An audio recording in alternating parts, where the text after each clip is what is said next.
Hello guys, আসসালামু আলাইকুম। আমি আছি তোমাদের সাথে, তোমাদের বাবুর্চি কাকা। তো গাইস, তোমাদের জন্য একটা সুখবর আছে গাইস। তোমাদের বাবুর্চি কাকা তোমাদের জন্য একটা গল্প লিখছে। তো গাইস, বলবা গল্পটা কেমন হয়েছে, বুঝছো?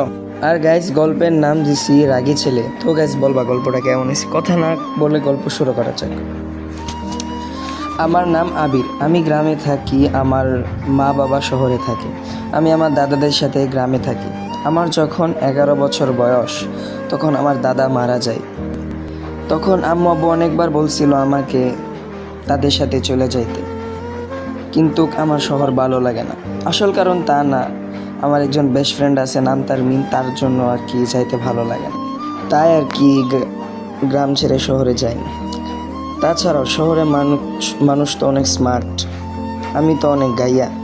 একদিন আম্মু আব্বুর সাথে গেছিলাম, তখন আমাকে অনেক অপমান করছিল আমার চাচাতো ভাইরা। তাই আর ভালো লাগে না, তাই শহরে আর যাই না। আর ছোটোবেলায় আমার আম্মু আব্বু দাদা দাদির কাছে রেখে গেছিল যাতে আমার রাগটা কমে। তারা ভাবছিল গ্রামে থাকলে হয়তো আমার রাগটা কমবে। আগেই বলে রাখি, আমার রাগটা অনেক বেশি, তাই রাগটা কমানোর জন্য ওরা আমাকে গ্রামে রেখে গেছিল। কিন্তু আমার রাগ কমে নাই, রাগের মতো। আমি যা বলি তাই করি। তখন আম্মু আব্বুকে বললাম আমি যাইবো না, তোমরা যাও। তখন আর ওরা বেশি কিছু বলে নাই। তখন থেকে আমি, আমার দাদি আর আমার ফুফি, আমরা তিনজন একসাথে থাকি। এভাবে 2টা বছর চলে গেছে। তখন আমি ক্লাস 5-এ পড়ি। তখন একটু বুঝতে পারলাম আমি মিমকে অনেক একটু ভালোবাসি। আমি জানি না ওকে ভালোবাসি কি না, কিন্তু আমার মনে হয় আমি ওকে ভালোবাসি। আমরা একসাথে স্কুলে যাই, একসাথে খেলাধুলা করি, একসাথে স্কুল থেকে আসি, একসাথে বিকালে খেলাধুলা করি। একদিন বিকালবেলা আমি আর মিম খেলা করতেছিলাম, তখন একটা ছেলে আসছে আর ওকে বলতেছে আমি তোমাকে ভালোবাসি। তখন ও কিছু বলে নাই, আবার বলছে আমি তোমাকে ভালোবাসি। তখন ও কিছু বলে নাই, কারণ সে চুপ করে দাঁড়াইছিল। সে আমাকে দেখতেছিল আমার রাগ উঠতেছে, তাই সে কিছু বলে নাই। তারপরও ওই ছেলেটা আবার বলতেছে আমি তোমাকে ভালোবাসি, কিন্তু সে উত্তরই দেয় না। এইভাবে যখন 3-4 বার 5-6 বার বলার পরে সে বিরক্ত হয়ে গেল। সে বিরক্ত হয়ে বলতেছে আমি আপনাকে ভালোবাসি না।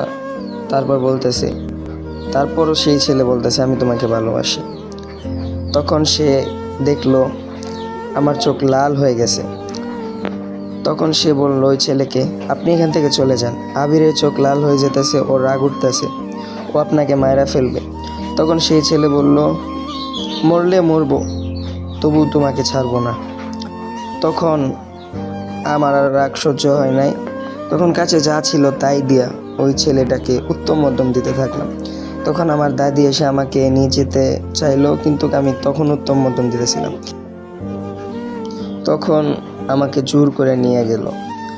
তারপর 2-3 দিন যাওয়ার পরে শুনি ওই ছেলে নাকি পায়ে অনেক ব্যথা পাইছে, আমার মারের কারণে ব্যথা পাইছে। তারপর আমার অনেক খারাপ লাগলো, তাই আমি ওই ছেলের কাছে মাপ চাইছি। আমি রাগ করি ঠিক আছে, কিন্তু আমি রাগে কি করি না করি তা আমি জানি না, কিন্তু রাগ ওই কাজ করার পর আমি আফসোস করি। তাই ওই ছেলের কাছে মাপ চাইতে গেছিলাম। তারপর আর কেউ মিমকে বিরক্ত করে নাই। এইভাবেই কিছুদিন যাওয়ার পর আমার দাদু মারা গেছে। তাই আম্মু আব্বু জোর করে আমাকে নিয়ে গেছে, সাথে ফুফিকেও নিয়ে গেছে।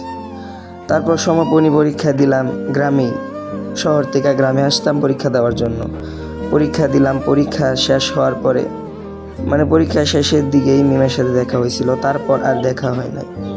পরীক্ষার রেজাল্ট দেওয়ার পর আমাকে আর স্কুলে পড়ায় নাই, কওমি মাদ্রাসায় দিয়ে দেওয়া হয়েছিল। কারণ আমার রাগটা তো বেশি, তাই আমার আম্মু শেষ চেষ্টা করতে চাইছিল, তাই কওমি মাদ্রাসায় ভর্তি করায় দিছি। তারপর মাদ্রাসায় অনেক বন্ধু হয়, আর আমি আমার রাগকে কন্ট্রোলে রাখতে শিখে গেছি। আমি স্কুলে পড়ি না, কিন্তু স্কুলের সবাই চিনে, ছাত্র থেকে শিক্ষক সবাই আমাকে চিনে। কারণটা হলো ওই যে রাগ, আমার যে রাগ বেশি। একদিন আমার গ্রামের বন্ধুকে স্কুলের সবাই অনেক গালমন্তব্য করতেছিল, গাইয়া গাইয়া এইসব বলে। ও আর কি ওই স্কুলে ভর্তি হয়েছিল, শহরের স্কুলে, আমার জন্য। তো আমার অনেক খারাপ লাগলো যে আমার জন্য সে স্কুলে ভর্তি হয়েছে, সে এখন আমার জন্য এসব শুনতেছে। তো রাগও হলো, তো রাগটাকে কন্ট্রোল করতে না পাইরা যে ছেলেগুলা ওকে এমন বলতেছিল, মানে ওদেরকে এমন মারা মারছি, হাসপাতালে ভর্তি করায় দিছি, এমন মারাই মারছি।